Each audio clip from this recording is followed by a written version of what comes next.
Жогорку соттун төрайымы Нургүл Бакирова Талас шаардык сотунун судьялары жана аппарат кызматкерлери менен жолугушту. Иш сапардын алкагында төрайым жергиликтүү соттордун иш шарттары, материалдык техникалык камсыздоо маселелери менен таанышты. Шаардык соттогу жыйында Нургүл Бакирова сот тутумунда иштеген кызматкерлердин билим деңгээли, маданияты, жүрүм-турумуна өзгөчө көңүл бурулушу керек экендигин белгиледи. Соттордун эл алдындагы кынтыксыз аброю азыркы учурдагы эң негизги маселелердин бири, андыктан жарандарга сылык жана маданияттуу мамиле кылууңуздарды өтүнөм, деди төрайым.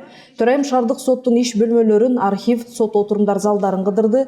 Жогорку соттун төрайымы аталган соттун аппарат кызматкерлерин, ошондой эле сот аткаруучулар жана сот приставтарынын суроолоруна жооп берди.